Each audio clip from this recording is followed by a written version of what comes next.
안녕하십니까. 달려라! 라의 필목입니다. 오늘의 오합은요, 열왕기하 14장 5절, 6절 말씀입니다. 나라가 그의 손에 굳게 섬에 그의 부왕을 죽인 신복들을 죽였으나 왕을 죽인 자의 자녀들은 죽이지 아니하였으니 이는 모세의 율법책에 기록된 대로 함이라. 곧 여호와께서 명령하여 이르시기를 자녀로 말미암아 아버지를 죽이지 말 것이요 아버지로 말미암아 자녀를 죽이지 말 것이라. 오직 사람마다 자기의 죄로 말미암아 죽을 것이니라 하셨더라. 아멘.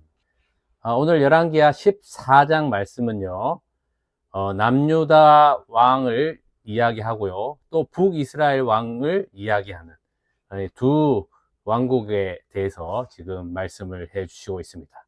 그래서 표를 보시면요, 오늘 거론되는 남유다 왕은 바로 요아스의 아들 아마샤가 왕이 되고요, 그리고 그 아마샤의 아들인 아사랴가 왕이 되는 그 이야기까지 나옵니다. 나중에 역대하에 보면 이제 이 아사랴 왕이 같은 동일한 인물이 우시야 왕이거든요. 나중에 되면 헷갈리지 마시고 미리 알면 되시겠습니다.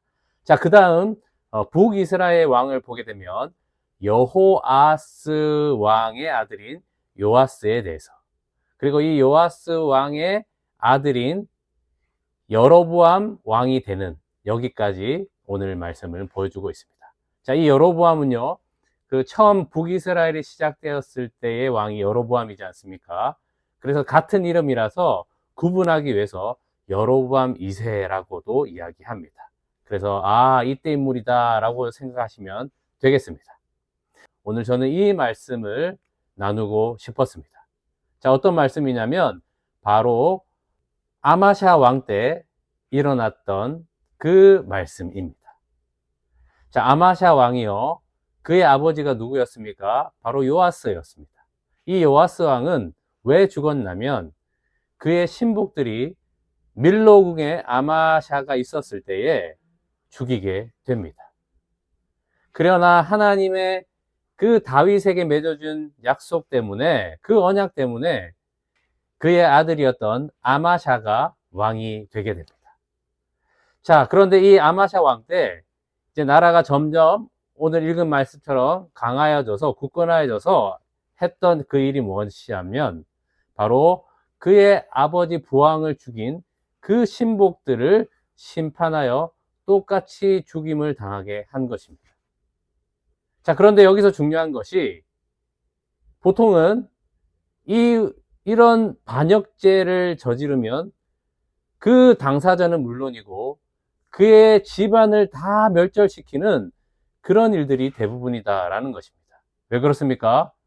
그 조금이라도 씨를 남겨두면 그 당대에 했던 그 사람만 죽이게 되면 그 자손들이 그 죽인, 심판을 한 그 왕에게 복수심이 있지 않겠습니까? 그러니까 이런 유의 그런 배신을 하면 그냥 뭐 그 집안이 그냥 다 죽는 겁니다. 자, 그런데 오늘 이 아마샤는요, 모세의 율법책에 기록된 대로 그 당사자만 죽이고 그 자녀들과 그 가문들에 대해서는 심판하지 않았다라는 것입니다. 자, 지금은 뭐 별로 이런 얘기가 나오지 않는데요, 그래도 그 영향이 있어서 그런지 아직까지도 종종 그렇게 생각하시는 분들이 있더라고요. 뭐 가계의 저주, 가계의 저주를 끊으라, 뭐 이런 말씀 말입니다. 여러분 들어보신 분 있으시죠? 네. 자, 언뜻 보면 맞는 것 같아요. 이 너의 아버지나 너의 할아버지의 그 죄가, 이 저주가 계속해서 임하여서 지금 네가 힘든 거야, 그 가계의 저주를 끊어야 돼 라고 하는 그런 이야기 말입니다. 자, 그런데 오늘 말씀을 보면 이런 허황된 이야기가 왜 나왔는지 도저히 이해가 되지가 않는 것입니다. 가계의 저주 이런 건 없다라는 겁니다. 그 당대의 당사자에게 네 죄를 묻겠다라는 하나님의 마음이 그대로 나타난 것이 이 신명기 24장의 말씀에 있었고, 이것이 아마샤에게도 그대로 행함으로 나타났다라는 것입니다. 하나님의 뜻은 너에게 묻겠다라는 겁니다. 너에게. 여러분, 근데 당대 그 저주를 내리겠다라는 것도 사실 어떤 의미입니까? 네. 그 사람이 이 저주를 통하여서 하나님이 계시다라는 것을 알고 그분이 보내신 예수 그리스도를 믿게 하시기 위한 그 저주라는 겁니다. 에이, 다 망해, 다 죽어, 이라는 그런 저주가 아닌 거죠. 그래서 영원한 심판의 그 저주를 받지 않게 하시기 위해서 살아있는 동안 그 저주를 내리겠다라는 것은 곧 사실은 복인 거죠.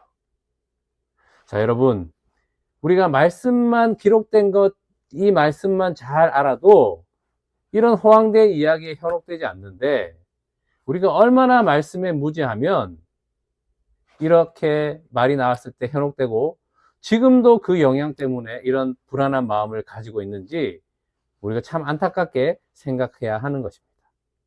여러분, 매일 하나님을 만나고 하나님의 음성을 들으시기 바랍니다.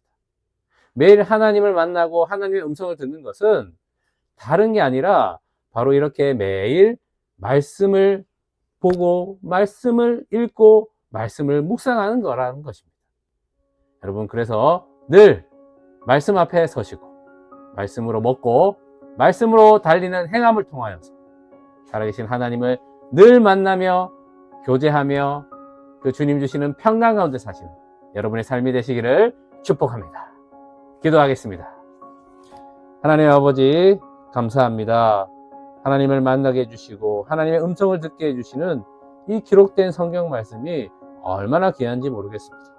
주님, 이 귀한 것을 귀하게 알게 하시고 날마다 말씀을 보고 듣고 묵상하고 행함을 통하여서 살아계신 하나님을 경험하며 내 입술을 열어 찬송하는 그런 놀라운 자녀된 삶이 되게 하여 주시옵소서.